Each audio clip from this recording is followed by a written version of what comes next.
बिस्मिल्लाहिर्रहमानिर्रहीम। अब एक बात जो काबिल तवज्जो है, जिस पर मैं आज खुसूसी तौर पर बात करना चाह रहा हूँ, वो ये है कि नबी पाक सल्लल्लाहु अलैहि वसल्लम ने यह भी बता दिया कि माँ का बड़ा हक है, और हुजूर ने यह भी बता दिया कि बीवी का भी हक है।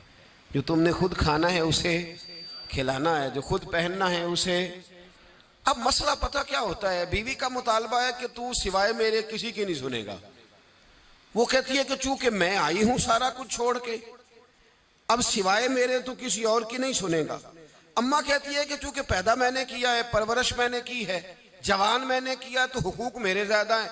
ये हदीस अम्मा जरूर सुनाएगी अगर उसे याद होगी। अब उसका नुकसान ये होता है कि अगर किसी औरत से ये पूछा जाए कि तू बतला कि बगैर माँ के कोई बच्चा बड़ा हो सकता था, तो उसने पाल पोस के तुझे दिया है, तो तुझे कैसे कह सकती है कि तू किसी और की ना सुन। और अगर अम्मा से बंदा कहे कि तू खुद ही गई थी इसको देखने, तू ही इसको लाई है, अब किस तरह करके ये मुमकिन हो सकता है कि खातून खाना जो निकाह करके आई है, जिसके हुकूक का तयन खुद नबी पाक सल्लल्लाहु अलैहि वसल्लम ने फरमाया, उसको हक ना दिया जाए। हमारे यहाँ नुकसान ये होता है, एक आदमी कहता है कि भाई मेरी सुनी जाए और मेरे अलावा किसी दूसरे की न सुनी जाए, बिल्कुल मेरी हद तक मामला रहे, आगे ना बढ़े। मेरे रसूल पाक सल्लल्लाहु ताला अलैहि वसल्लम की खिदमत आली मर्तबत में जब एक शख्स ने अर्ज की कि हुजूर मुझसे बड़ा गुनाह हो गया है, तो मैं क्या करूं, तो नबी पाक ने फरमाया जा जाके अपनी अम्मा की नौकरी कर।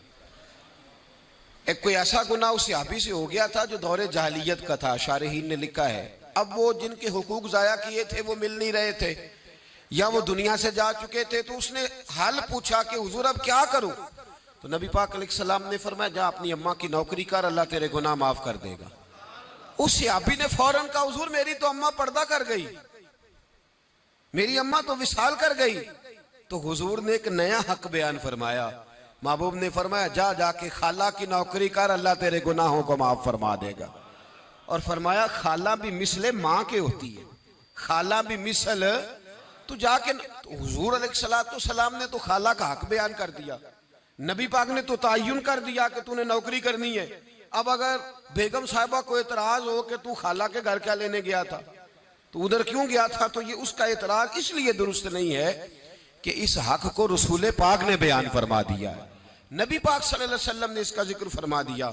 मेरे रसूल पाक सैयद आलम सल्लल्लाहु अलैहि वसल्लम ने खुद इरशाद फरमाया, तिरमिजी शरीफ की हदीस है, नबी पाक के ना किसी चचा पर किसी ने एतराज किया। तो जो है मेरी बात पर, अब यहाँ वजाहत नहीं है कि वो मुसलमानों में से थे या गैर मुस्लिमों से थे, लेकिन किसी ने हुजूर के किसी चचा पर, हमारा पता क्या हाल है, चाचा तो बड़ा दुश्मन होता है ना, तो उस पर तो इतराज करे तो ठंड पड़ती है माज़अल्लाह। लोग कहते हैं फटाफट कर दो जुमले और कह दे, चाचा तो शरीक होता है, रोज अब्बा बताता है, अम्मा रोज तबसरा करती है कि बड़ा जालिम है। हुजूर के चचा पर किसी ने एतराज किया, ये तिरमिजी है, तो नबी पाक सल्लल्लाहु अलैहि वसल्लम ने फरमाया खबरदार, अगर किसी ने मेरे चचा के बारे में मुझे अजियत दी तो उसने मुझे अजियत दी। और फरमाया तुम्हें पता नहीं, चचा तो इस तरह होता है जिस तरह बाप होता है, इस तरह होता है जिस तरह। अब चचा के हक का तयन किसने कर दिया, नबी पाक सल्लल्लाहु अलैहि वसल्लम ने। अब अगर कोई शख्स इस पर यह शिकवा करे कि ये तो एक और हक आ गया तो किधर जाएंगे, तो नबी पाक ने चचाओं के हुकूक बयान किए, खालाओं के हुकूक बयान किए।